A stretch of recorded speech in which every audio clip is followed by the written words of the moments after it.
ప్రశాంత్ వర్మ తీసిన 'హనుమాన్' సినిమా మీద ఇప్పుడు మంచి అంచనాలే ఉన్నాయి. టీజర్ ట్రైలర్‌తో ఒక్కసారిగా 'హనుమాన్' హైప్ పెరిగింది. సంక్రాంతి బరిలో చాలా గట్టిగా నిలబడుతోంది 'హనుమాన్'. మహేష్ బాబు గుంటూరు కారంతో పోటీగా దిగేందుకు రెడీ అయింది. జనవరి 12వ తేదీన 'హనుమాన్'ను దించాలని ప్రశాంత్ వర్మ దృఢంగా ఫిక్స్ అయ్యాడు. ఎవరెన్ని రకాలుగా ప్రయత్నిస్తున్నా కూడా 'హనుమాన్' విషయంలో ప్రశాంత్ వర్మ మాత్రం వెనకడుగు వేయడం లేదు. నార్త్‌లోనూ 'హనుమాన్' మీద భారీ హైప్ ఏర్పడింది.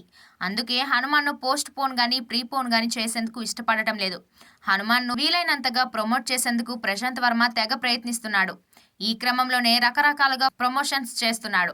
'అడవిశేష్'తో ప్రశాంత్ వర్మ, తేజ సజ్జా స్పెషల్ ఇంటర్వ్యూ చేశారు.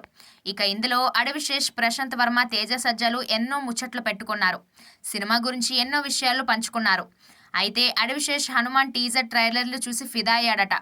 టీజర్ కంటే ట్రైలర్‌లో వీఎఫ్ఎక్స్ మరింత అద్భుతంగా ఉందని, 'అవతార్' లెవెల్‌లో ఉందంటూ ఇది కాస్త ఎక్కువైందని అనుకుంటారేమో గానీ, నాకు మాత్రం అలానే అనిపించిందంటూ అడవిశేష్ అంటాడు.